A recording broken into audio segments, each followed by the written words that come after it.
Good afternoon, folks. How are we doing today? It's Monday, I think, at least. I am honestly losing track of time right now. The weeks are just blurring together.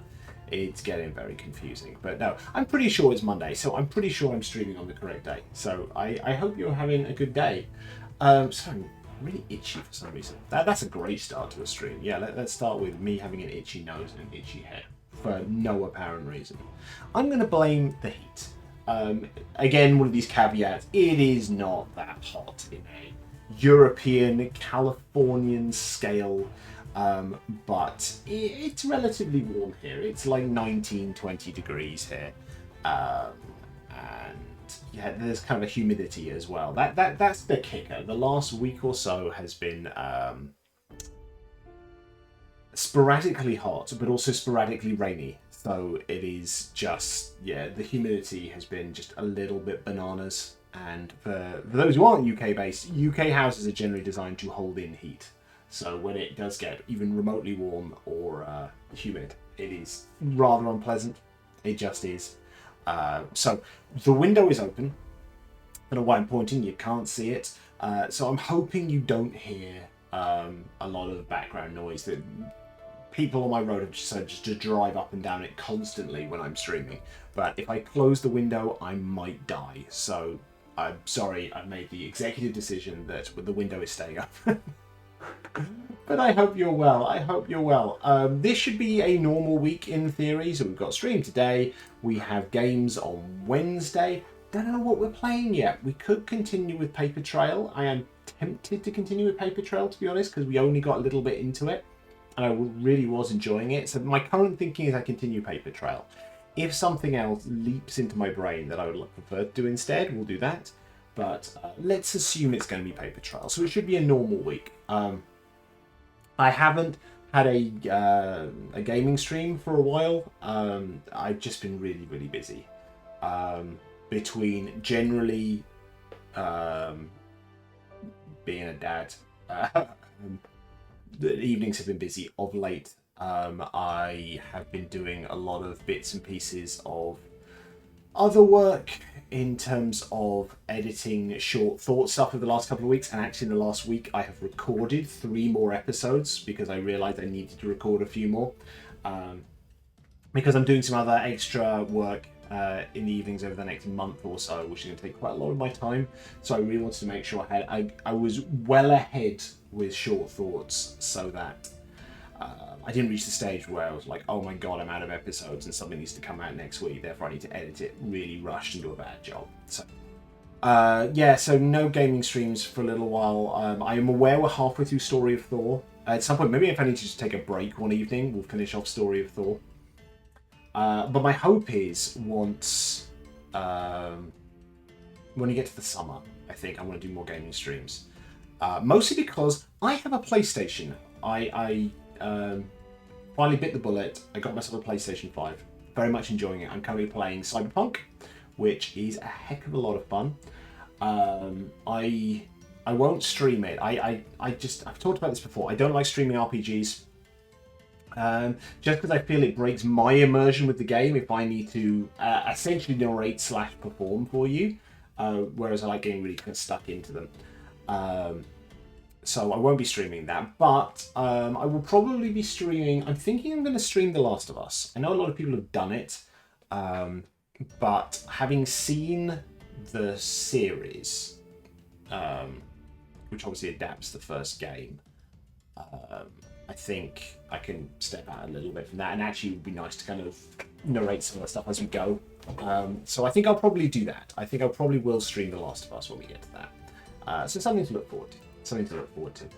What else? Well, it was Father's Day this weekend. That was nice. So not only did we because the weather was nice, we actually had a barbecue yesterday.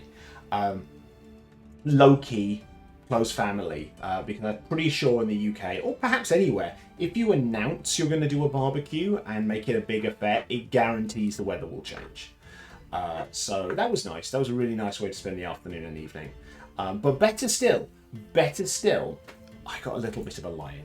Not a huge amount of a lie-in, I'm not going to lie, but more than I usually get of a lie-in. which was nice. So I very much enjoyed that. What else? Short Thoughts. Short Thoughts episode 3 dropped last Friday, which was the episode with Taylor Navarro. Response has been good so far, which is nice. In fact, I think it may have overtaken episode 2 as being the one with the most views. Oh, not the one with the most views. It's gone into second place. So the one with B. Dave Walters, the first episode, has like 110 views. Episode 2 with Erin has 37, and Taylor's episode has 41. So yeah, that's cool. That's cool. And hopefully it continues to go and continues to go. I will chuck a link in the chat if it wants to work. There we go.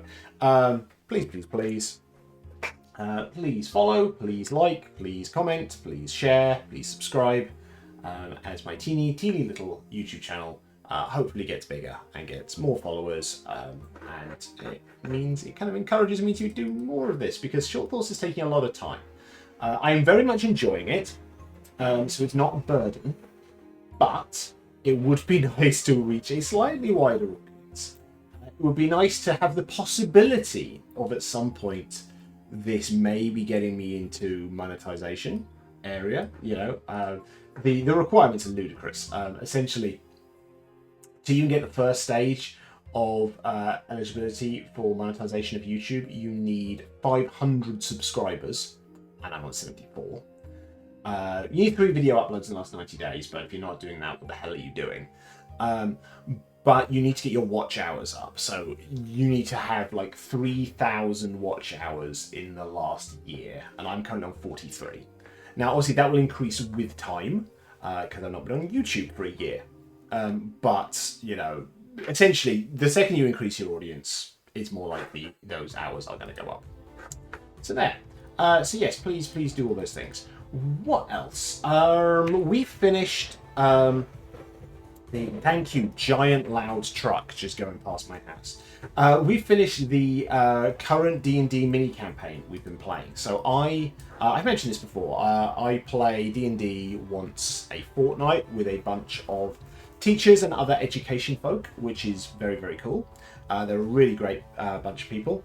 And we've done, since I've joined, we've done 3 mini campaigns. The first one was run by Carl, who is at Heimdall on Twitter and other places. And that was a very cool kind of multi-layer tower dungeon exploration thing.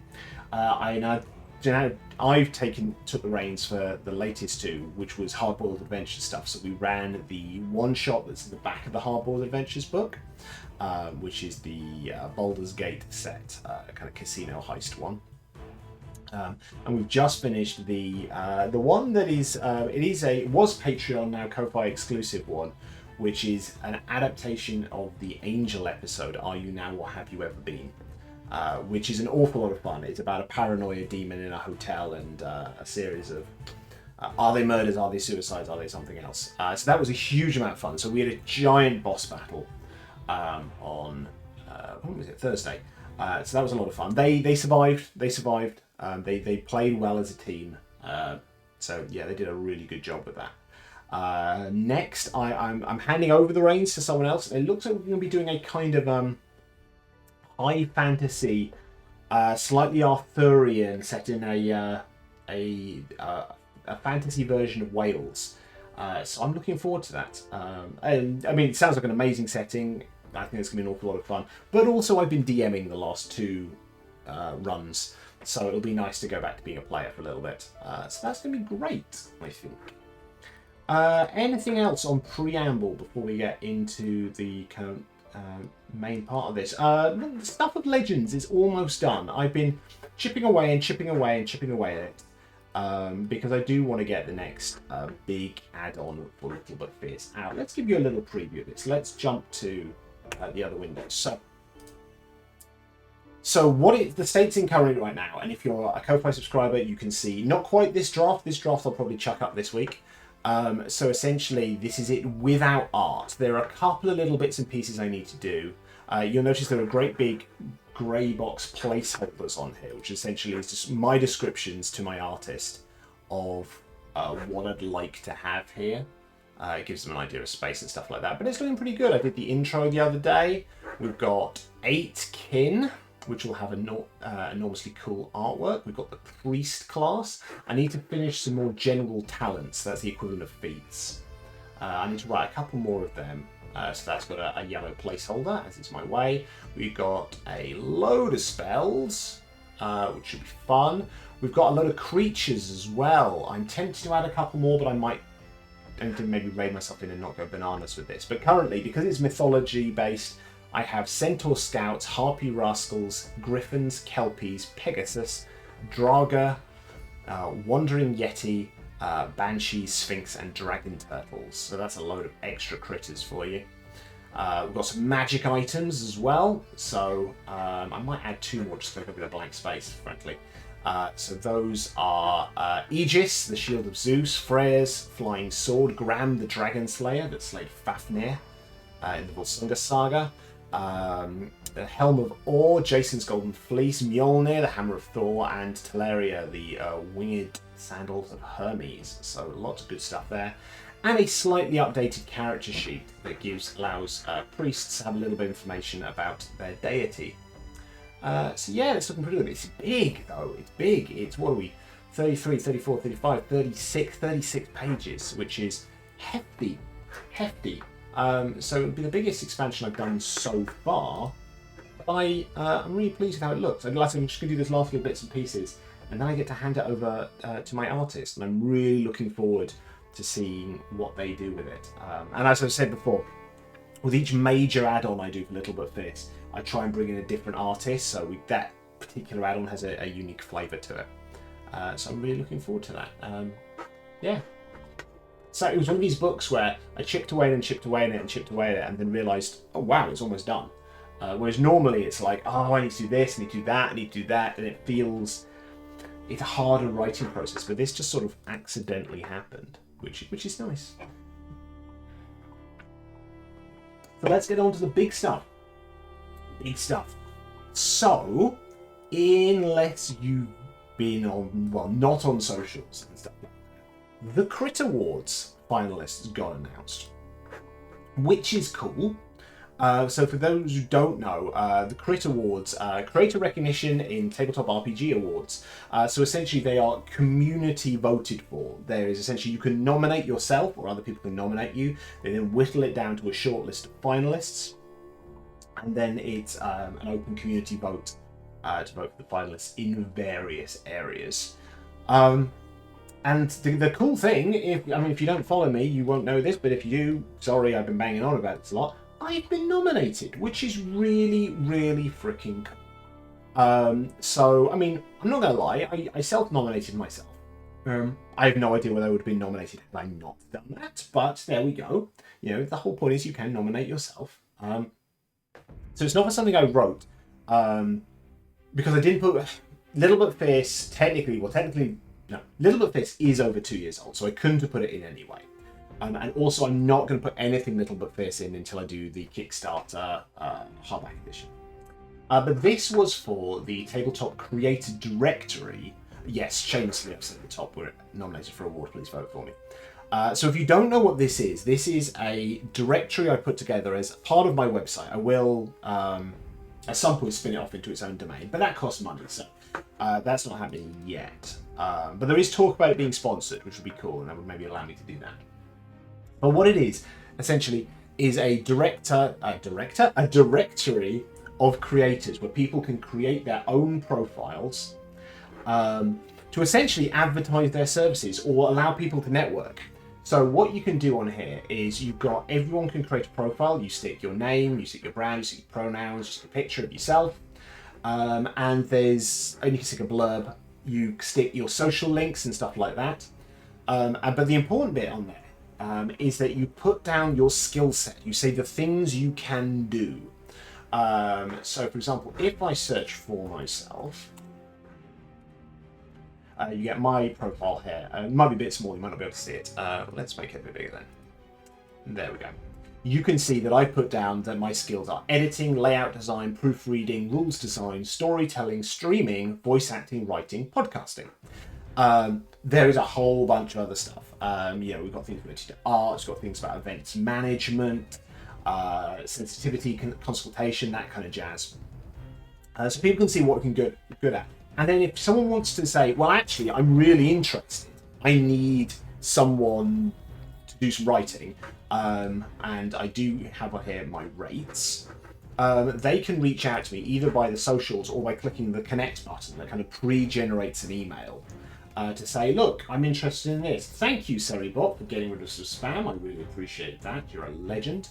And this lets you search for people and filter down and stuff like that. But the kind of bits I think are really important here is there is diversity tags. There are diversity tags. There's 4 of them currently, which are LGBT plus, BIPOC, BIPOC,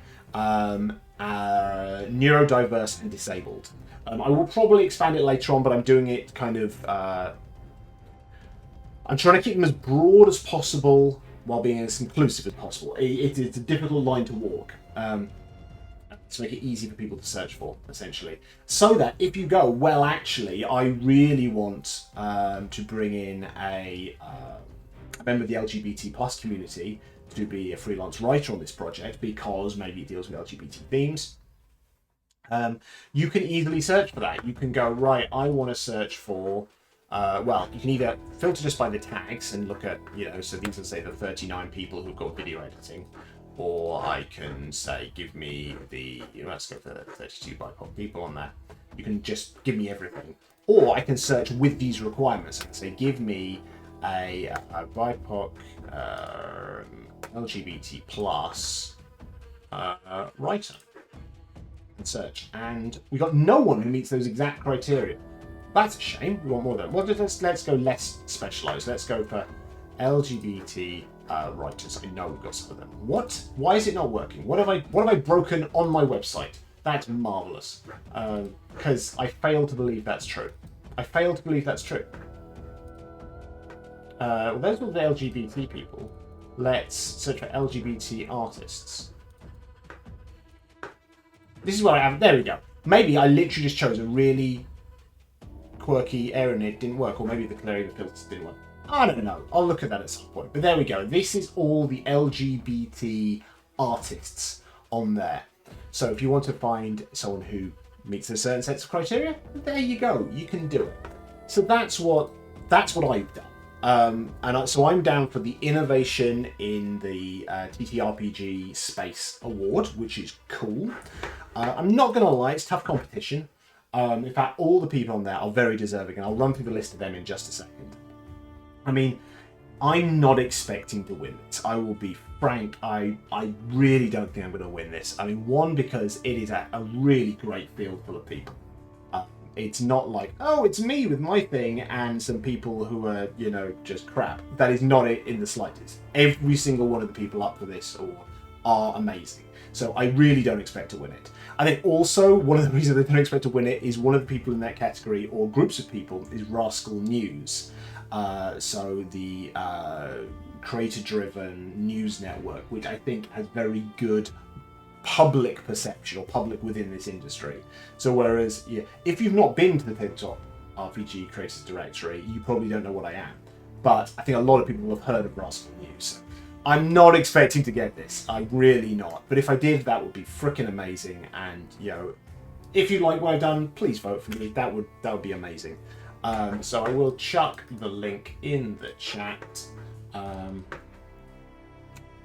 So it would be amazing if you vote for me, but I'm not expecting it. But there we go.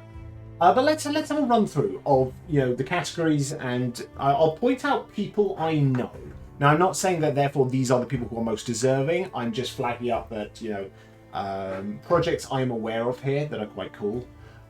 So let's have a little look on here. So there's a lot of categories. There are 48 categories, which, wow, is a lot. It really is. Let's just do a whistle-stop tour of some of these. So, best solo tabletop RPG. I mean, good grief. I know Almost Bedtime Theatre are fantastic. I haven't actually played The Librarian's Apprentice, but they make amazing stuff. Susanna Grace is doing fantastic things. I have no idea how I pronounce the title of her game. I really should. CHVLR. But I need to check that out because she's an awesome creator. Dragon Dowser by Hatchling Games I have played and I have a copy of. Brilliant, absolutely fantastic. So that is a tough category, it really is. But I would encourage you have a look at some of these, and you can click on each of them. So if I go to like Dragon Dowser, it will take me to the page for Dragon Dowser, and you can have a look at the stuff they've got on there. But yeah, that's a really tough category. Really is. Best GM-less game. People leap out to me. We've got Tangled Blessings by Cassie Mothwin. Cassie is just awesome. I've not played Tangled Blessings, but all of their stuff is just fantastic. I've heard just spectacular reviews of it. It's on my list of things I do need to check out, but I just don't have the time. What else we got? Best one-page tabletop RPG. I don't think I know any of them. I'm not saying they're not good, I just don't happen to know them. What have we got on here? Best multiplayer tabletop RPG. I know of some of the names, but I'm not familiar with them terribly well. Best indie tabletop RPG. What have we got here? I know of Lost Haven Games. They're cool. But generally not a... I need to check out more of these. I just don't have time. It's simple as that. Well, best homebrew supplements of the year. So I might skim over some of this because this is getting a little bit... Well, let's have a look. Best homebrew spell, item, or monster. That's a cool little category. It really is. I should probably check some of those out. Best supplement or third-party content. Now, what I do know here is there's two here that are really good. So bloody itchy nose. I think I've got a stray moustache hair is tickling the inside of my snoot. And what a moment to join Radiant League, talking about my moustache tickling my nose. I hope you're well. I really do. I try to be randomly entertaining here. What we're going through, we're having a look through the Crit Awards stuff. I've plugged my wares on this one. We'll get to me again at the bottom. But just doing a quick run through of ones I am aware of. So in this category, best supplement for third-party content, Awfully Queer Heroes are fantastic. They really are. They're making spectacularly good stuff. I mean, generally it's a very high quality, but particularly it promotes LGBT themes, LGBT plus themes. Hello, Papaya Pariah as well. Really nice to see you as well. I hope you're having an awesome day. But yeah, Awfully Queer Heroes are doing spectacular stuff, and they are working like absolute beasts. They put out like a Kickstarter do they do 2 or 3 every year? And they're not making a huge amount of money doing it. If you listen to their interview on Devon Rue's Quip and Quill podcast, you know, they're not taking home a lot of money from this, despite the fact they are working themselves, you know, not to death, but, you know, they've got to be in burnout territory. So if you can support them, that's great. I'm not hugely familiar with Fumble Folks, but I have seen the Ritual Spellbook and Witch class around, and they're very well reviewed, so they're probably worth checking out as well. In fact, all of these are worth checking out. You know, I think it's something like 9,000 nominations, so the fact they narrowed it down to this short list, these have all got to be pretty bloody good. And if I had way more time, I would check out every single one. I really would. What else we got here? Best actual plays. I don't follow that many actual plays, so I'm probably not going to be familiar with many of these. We've got best one shot, which includes The Call of Cthulhu-Doo, which is a hysterical name. I also like Welcome to the Silly Goose Convention, Anarchy Ghosts. I mean, these are good names. Best series. I know I've heard of Half-Fire Tales, but I don't know it. Yes, it's a podcast, that one. Why do I know the name? I don't know. Best NPC in an actual play. I don't know any of them. Best villain in an actual play. That's got to be fun. I do not know anything. I said I don't have time to watch and listen to actual plays. Alas, I wish I did. This, I think, is an interesting category, and I think I need to dive in and have a look at all of these. Best utilization of accessibility features and safety tools in an actual play. I think this is a really important area. one, accessibility features and safety tools as a whole are very important. I think anything that sheds more light on them is good, but being able to demonstrate them being used in an actual play is vital. Because so many of these things, they sound good on paper, and then someone will come along and go, but you'd never actually do it, would you? So actually having demonstrable examples of this is how you use this tool, and it doesn't disrupt play, it facilitates better play through the use of them. So I'm making a mental note to myself that I need to actually click through all 4 of these and have a look at these, because I think that's a really, really important category. Best upcoming YouTube channel, so 2 years or less. I don't know any of those. I hope in the next year's Crit Awards I will nominate myself for Short Thoughts, assuming it's not crashed and burned by then. I hope not. But I'm not aware of them, but I would like to check them out. Best Legacy YouTube channel over 2 years. Okay, so the one I really know here is Viva La Dirt League. Viva La Dirt League do hysterical videos. They really do. I seem to have trained my Facebook algorithm to promote their videos. They are very funny. They're a bunch of Kiwi creators who just make very funny observations on tabletop RPG and wider gaming tropes and current events and the like. They're very funny. I would strongly recommend checking those out. Best upcoming Twitch channel. I don't know any of them. I don't think. Best Legacy Twitch channel. Girls Run These Worlds I know of. I'm curious about AD. How do you even say that? ADH Adventures. There we go. Difficult to say. Works well written. Not too easy to say. I feel I need to check those out. The best of their games of the year. Quickly, so many of these. I need to run through these quickly. Best Games Master. I'm probably not going to know many of these people. I know of Anne the Gnome. They are quite cool. Best Indie Player. Do I know any of them? I feel I should know Hannah Plays D&D. Not sure.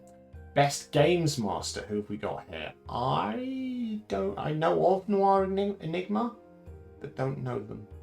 Best Player. Oh, this is going through. There's an indie. So these are Chaos. Is it Chaosium? How do you say it? And then we've got the similar ones for Paizo Games, Best Games Master and Best Player. And then we've got Worlds of Darkness, similarly categories. Then D&D. Anyone I know in D? Oh, we've got Jasmine Buller, that bronze girl. She's awesome. Don't know the others. Best podcasts of the year. I don't know any of them. As I start to commute more and more this year, I'm going to try and dip into more and more podcasts. I feel I do need to do that because I'm just a bit behind in that stuff. Best legacy podcasts. I think I've heard of most of those, but I've not listened to any of them, alas. Best podcast hosts. I'm probably not going to know these people either. Best audio and sound design podcast, important category, absolutely. Character artists. Surprisingly, I don't know anyone in this category. Maybe I should have a little peruse and see if they've got character profiles. Best creature artist. Not sure of those either. Best mini painters. I love that we've got so many categories. Best map designer. Best setting description. Best diorama or terrain build. Those will probably be very bitty. Best dice maker here. I know I nominated a few people for this, but it doesn't look like they made the finalists, which is a shame. Best lyrical song of the year by a musician in the tabletop RPG space. That is a very cool award. Best instrumental of the year. Similarly caveated, looks good. Best cover art. I don't know any of those. Best fan art. Well, I know someone in this category. Well, I've probably seen the cool one for Dimension 20, but I'm just going to promote them. There we go. If you don't know Erin Angelini's stuff, they are freaking awesome. Look at this. So this is Erin's What If Hell's Bells. So if you've not seen this before, this is Erin has taken all the Hell's Bells characters from Critical Role's third campaign and reimagined them all as different classes. So these are very, very cool. I'm pretty sure they did the same thing for campaign 2.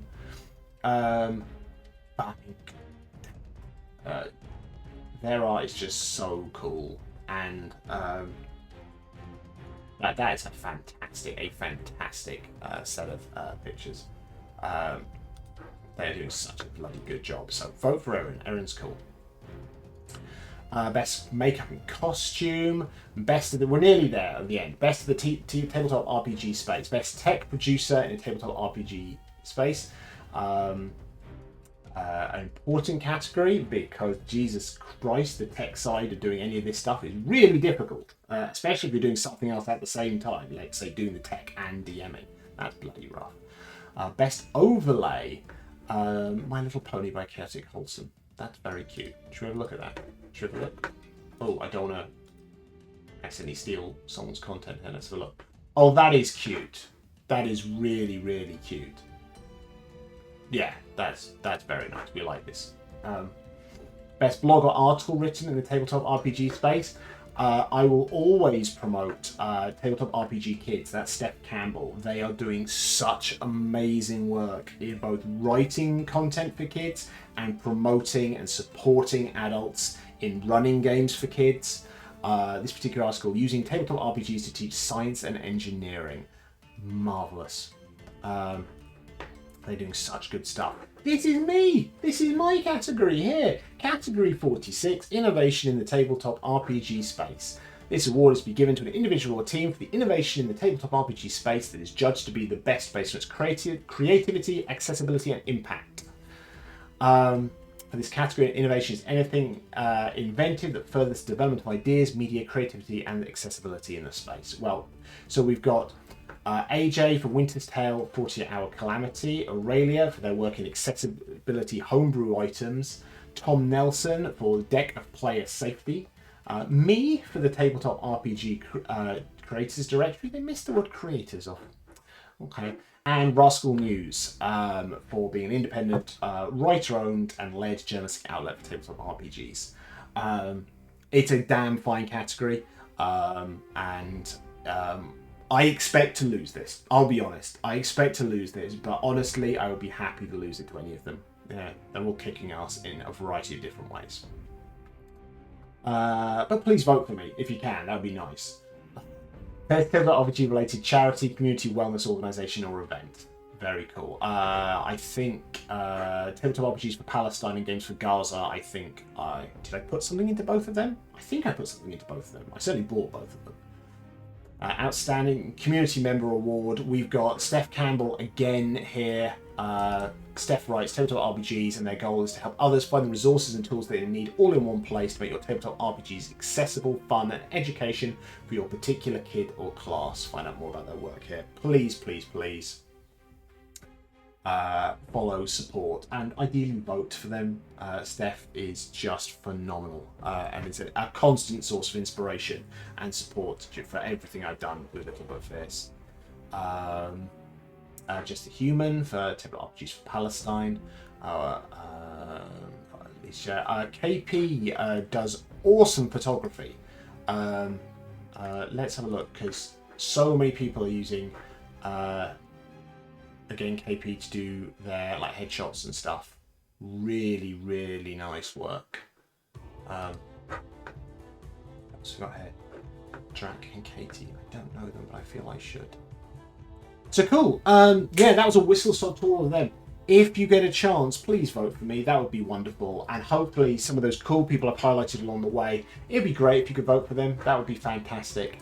But yeah, it's a really nice award, and a really nice way of promoting, especially indie people in the field, rather than it just being the big names. You know, Critical Role are doing awesome things. Dimension 20 doing awesome things. So many big names are doing things, but actually supporting the indie people, the underdogs, to hopefully take a step up is very, very useful. So please do that. I said the link is in the chat, but I'll chuck it in again. The cutoff for voting is July 7th, so please, if you've not done so already, at some point, if you wouldn't mind giving me a vote and vote for other cool people, that would be brilliant. We're nearly done. I just wanted to talk briefly about one more thing that I've had a look at. And I've got a little bit more time today. So I will do that. 1 second, need to drink. So I try not to do spontaneous Kickstarters. I went through a phase where I kickstarted so many things that looked cool that I never ever got to play.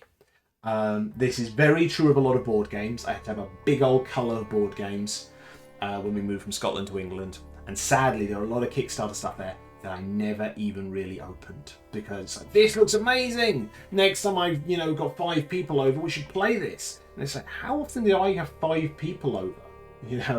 I'm nearly 40. I have a 4-year-old. Both my wife and I have full-time jobs. The notion that we're going to have a load of people over for a great big board gaming session is not really going to happen, alas. So I try and avoid impulsive kickstarting where I can. It does still happen occasionally, but I try and avoid it where I can. However, something took my fancy. I saw this advertised, I think through a Facebook advert, is where I originally saw it, but now I've apparently taught my phone to advertise it to me everywhere. So, if you've not seen this, this is rather cool. So this is Outgunned Adventure. So they clearly did a Kickstarter before for the original game Outgunned. And this is a standalone expansion, with the main focus being you can tell from the text, can't you, with the style of the art.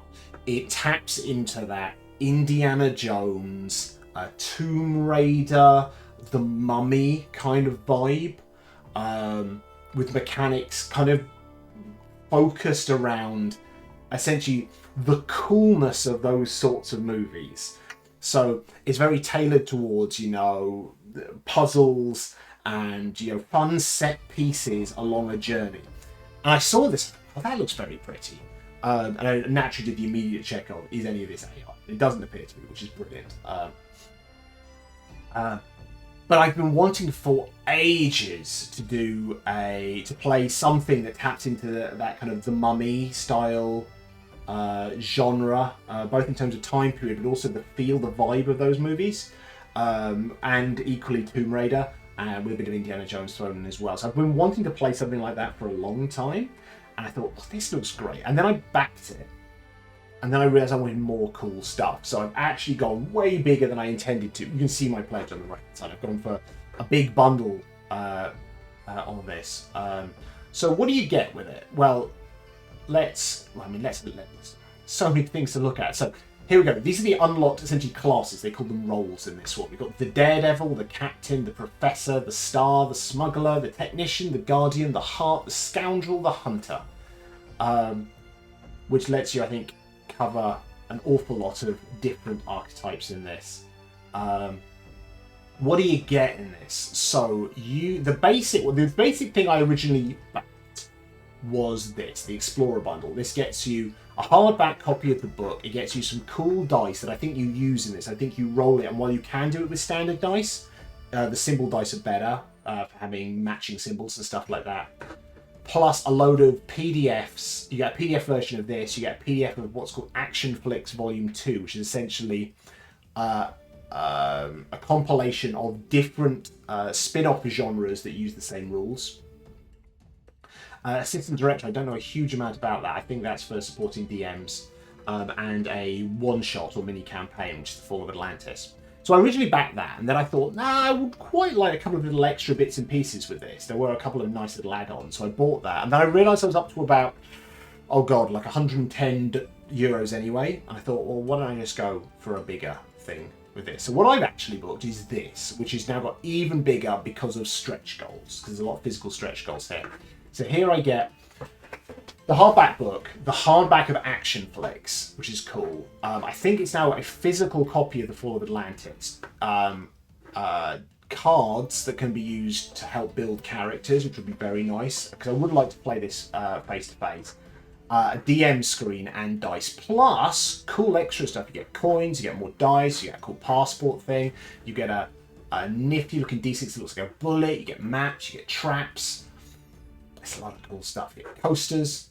Yeah, a lot of cool stuff you get with that. And let's have a look at where does it tell us about action flicks? So action flicks, these are the extra genres that you kind of get in that extra books. You get Star Knights, which is definitely not Star Wars.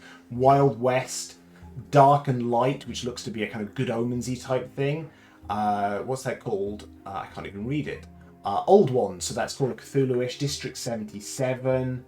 Dino Storm, that seems to be Jurassic Park vibe. Army of Evil, so that's Evil Dead. Quack Tales, so that's clearly DuckTales-y. And the latest one, Furious Wasteland, which is a Mad Maxy, Fallout-y type thing with a cool little ginger cat. So this looks just bloody fantastic, and I really hope I get to play it. I mean, I'd like to run it online, but I would like to find an opportunity to run this face-to-face, because this just looks such fun. So I went in for this. I'm really hoping that it matches the quality of what I've seen. There is a quick start, which I've not read as much as I should have before I backed this, but I looked into it. This is available for free through DM's Guild and Itch, but it gives you a notion of how the game works and what the rules are like and how the character sheets work.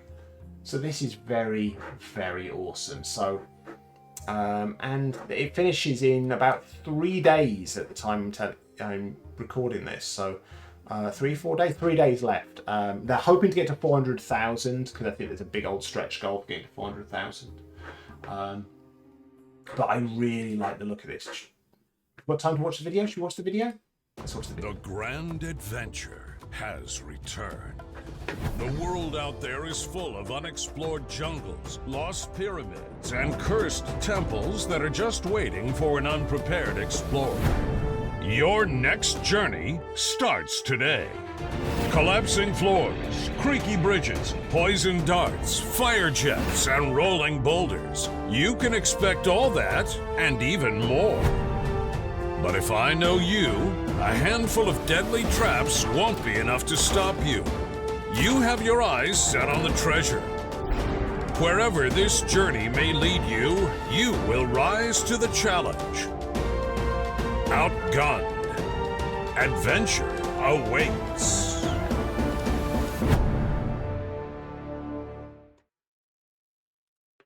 So that's cool, isn't it? Yeah, I haven't seen it. It's made by Two Little Mice. We are not a group of creators that I'm aware of, but that's really, really sweet. I like that. Awful lot of fun. Awful lot of fun. So have a look at that if you're interested, and if you are interested, I will be hoping to run a game of it, if not more, when it gets delivered. But that looks like a hell of a lot of fun. So let's wrap this up. Stream on Wednesday will be geeky lunch chat with games. We're probably going to keep playing Paper Trail, I think, unless something leaps to mind to play something else. So we'll probably carry on playing Paper Trail because that's been an awful lot of fun. Probably no gaming streams because my evenings are very busy right now. Please, if you can, please share short thoughts. Link is in the chat there. 3 episodes out so far. The next one will come out a week on Friday. So the 3 episodes so far, we've got the interview with B. Dave Walters, Erin Angelini, and Taylor Navarro. I've enjoyed all of them thoroughly. Our response has been good, but I need to expand. I need more people to follow me. I'm currently on 74 subscribers on YouTube, which is very cool, but more is required. I'd really like to get to 100 by the end of June, and then I'm going to try and set myself some ambitious goal by my birthday, which is the 28th of August, of trying to go even higher than that. That would be brilliant, because bigger the audience, more views, the wider it spreads, the more encouragement there is to do more of this, and eventually maybe make a teeny tiny little bit of money out of this. That would be wonderful. So please check it out, share the videos, subscribe, encourage others to subscribe. It would just be fantastic. Where else? If you don't already follow me, you can find me in the normal sorts of places. You can find me on Twitter at DC Bradshaw RPG. You can find me on Blue Sky at dcbradshaw.com. I have a Ko-Fi, which is ko-fi.com/DC Bradshaw RPG. The link is down at the bottom. Anything you give me there goes towards running the Tabletop Creators Directory, which I've been banging on about on this stream. So please follow me if you can. That would be brilliant. That's about it, isn't it? You know, please continue to support me here. It's wonderful. If you ever do want to subscribe, or if you have Amazon Prime, would like to chuck me your Prime subscription to give me a teeny tiny little bit of money each month, that would be wonderful. And you get the cool little penguiny dude. You get the pirate penguin, who we all love, because Sleepiest did a fantastic job with the emotes, didn't she? But that would be brilliant. And we're 79 followers here, which is cool. Nice to get up to 100. I think that's it. I think I've banged on about absolutely everything that I can. So thank you so much for joining me. Let's see who's about for the raiding. We have got two people. We've got Tig Madison, who is playing Fallout 3, and we have Puzzling Old Man, who I've followed recently, who is an awesome guy in Australia who just kind of does crosswords and lateral thinking puzzles and the like. Who do we think we're going to go for today? What are we in the mood for? Do we want pensive, or do we want silly action stuff? I'll go with the first vote that comes in, otherwise I'm going to make a decision in 5 seconds. 5, 4, 3, 2, 1, and I think we're going to go for, let's go for Tig. Right, so let's tee that up, raid the channel. There's more clicks to raid than it ever used to be.